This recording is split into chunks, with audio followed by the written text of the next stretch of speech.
మీకు ఈరోజు కందిపప్పు లేకుండా సాంబార్ పెట్టడం చూపిస్తున్నాను. పప్పు లేదు కదా, సాంబార్ గుండ రెడీగా ఉంటుంది. పప్పు లేదు కదా, సాంబార్ ఎలా పెట్టుకోవాలి అని ఇబ్బంది లేదు. అలా ఎలా చేయాలని చూపించడానికి వచ్చాను. ఇగో సాంబార్కి ములంకాడ ముక్కలు, టమాటా 2, పచ్చిమిర్చి, ఉల్లిపాయ ముక్కలు, బెండకాయ ముక్కలు, ఆనపకాయ లేదు కనుక నేను దోసకాయ వేస్తున్నాను. ఆనపకాయ ఉంటే ఆనపకాయ వేసుకోవచ్చు. వంకాయ ముక్కలు వేసి కొంచెం చింతపండు నానబెట్టుకున్నాను. ఇది ఇప్పుడు మనం స్టవ్ వెలిగించి కొంచెం చెంతో కొంచెం నీళ్ళు పోసుకుని, అంటే కొంచెం పడతాయి ముక్కలు, నీళ్ళు పోసుకుని ముక్కలన్నీ దీనిలో వేసి ఒక ఉడుకు రానిద్దాం. కొంచెం ఉప్పేసి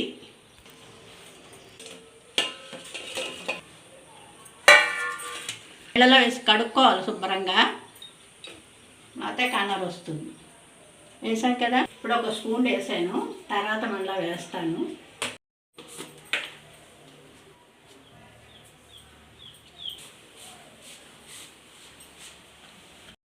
ఇక ముక్కలు ఇప్పుడు సహా ఉడికాయి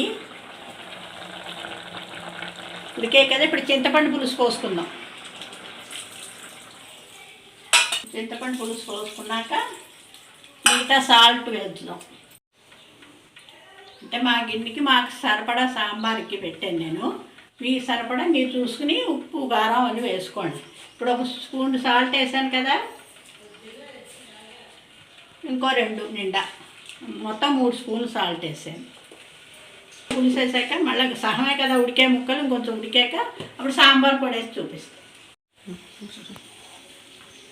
ఒక చిన్న దాంతో బెల్లమైన కొంచెం పందారు వేస్తున్నాను. పప్పు వేయలేదు కదా మనం, అందుకని సాంబార్ పొడి కొంచెం స్పూన్ ఎక్కువ వేసుకోండి.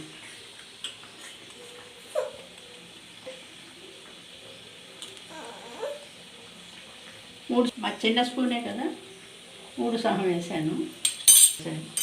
ఇది ఉండకట్టకుండా కొంచెం నీళ్ళు పోసి కలుపుకుందాం. నీళ్ళలో కలిపాను కదా, ఇది వేసి కలుపుతున్నాను. దీనిలో కొంచెం 1 స్పూన్ కారం వేసాను, ఇంగు వేసాను, కరివేపాకు వేసాను. మరిగింది. ఇప్పుడు సాంబార్ పొడి వేసి కలిపాను.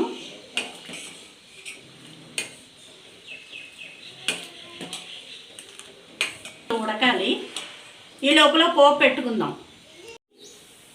స్టవ్ ఆఫ్ చేసేస్తా. పోపు అయింది.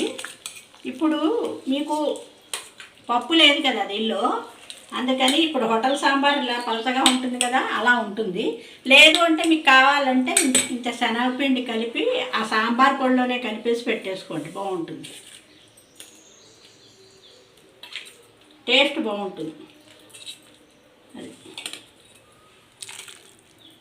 అది మీకు కనుక నచ్చితే నాకు లైక్ చేసి ఓకే చేసి చెప్పండి.